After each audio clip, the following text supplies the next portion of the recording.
Afternoon, guys. This is Elmo Cruz once again for I Lead to Inspire. And today's topic is about how to use fear as a leverage for you to succeed.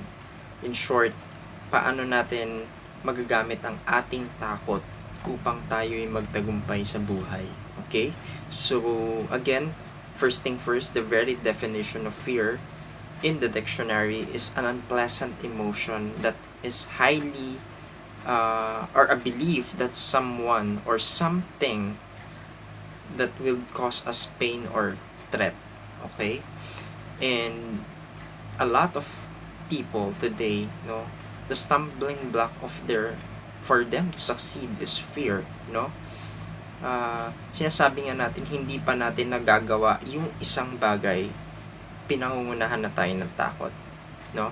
And naisip ko to, that's because we are being fearful sa mga lahat ng bagay na hindi pa natin nagagawa. Maybe there is an opportunity for you being there kung hindi ka lang natakot. Okay? And naiintindihan ko yung lahat ng tao because that sa lahat ng bagay na hindi natin or unknown para sa atin, we are being uncomfortable, no? And dun pumapasok yung fear, yung takot, okay? And being uncomfortable means being fearful of the unknown, no? Kaya nga palagi ina-advise that you must be comfortable with the uncomfortable, no? And for me, palagi kong binibigay na example is the rubber band, no? Rubber band is designed specifically for them to be stretched. Okay? It is designed to resist resistance, no? Kapag ginagamit mo yung rubber band, no, you are using its purpose. You are using it to stretch it because it is designed for that. And I believe so that God had made us on this earth, no, to really be for us to expand, for us to be stretched, for us to resist resistance. Okay? And I am encouraging everybody, to explore their gifts, to explore their skills, to really expand their knowledge, and lalo tayong nai-stretch, lalo tayong nag-grow. Okay? So, if sa ibang tao, fear for them is takot, okay, and fear for them is loss, no, try to change your thinking that fear is something for you to grow, that fear is an opportunity, that fear is a personal power or a personal growth. Okay? So, actually maraming fear. Most commonly, fear of failure. We have fear of the unknown, we have fear of rejection, we have fear of rejection, and the list goes on, no? And katulad nga na sinabi ko, that instead of you thinking that fear is for you to a stumbling block for success, change it to by thinking that fear is an opportunity.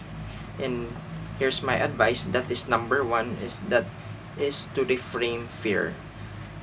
In short, change the way you see fear.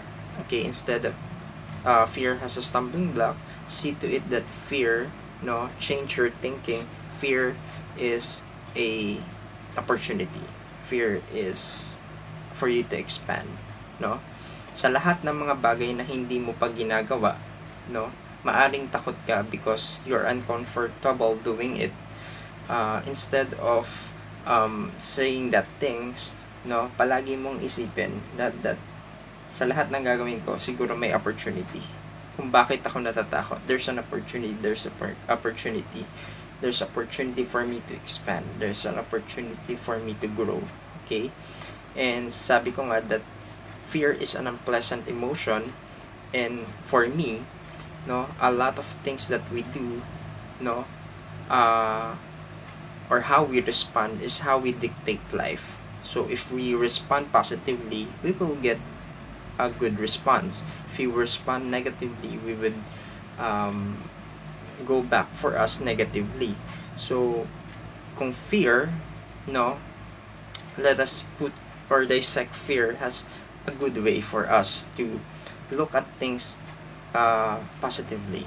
Okay, as fear has an opportunity, fear has a personal growth, fear has for me to expand. Okay, and number two is self-talk, self-affirmation. Palagi ko itong sinasabi, whether you are anything. For me, it helps me because when I run, I do always parang self-affirmation for myself. I say to myself that I am focused, I am disciplined, I am a champion. So lahat ng self-talk, lahat ng self-affirmation, positive things, palagi mong sabihin when you encounter fear. Okay, that is the best way or the best antidote, no, to really battle fear. So here is the third step, is to take actions or to take the first step. Now, after you refrain fear or to change your thoughts about fear, number two is to have self-positive talk or self-affirmation. And number three is for you to take actions, no? And lagi kong sinasabi that if you want to conquer fear, no, you must take actions for you to conquer it. Okay?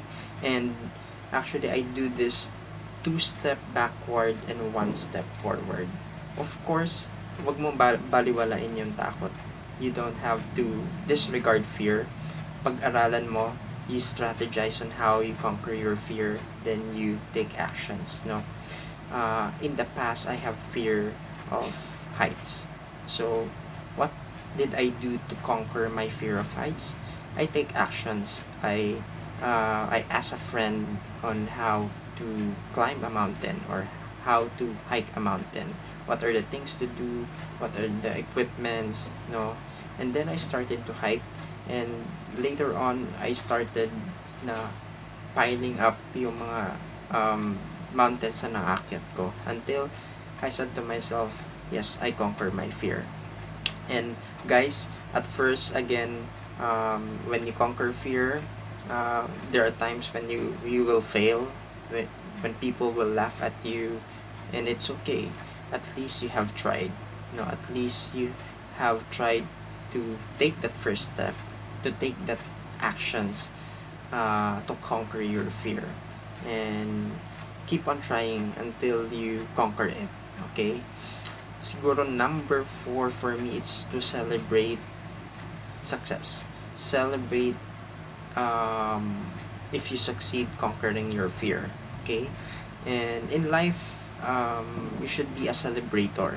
No? When you succeed at one thing, you should celebrate yourself.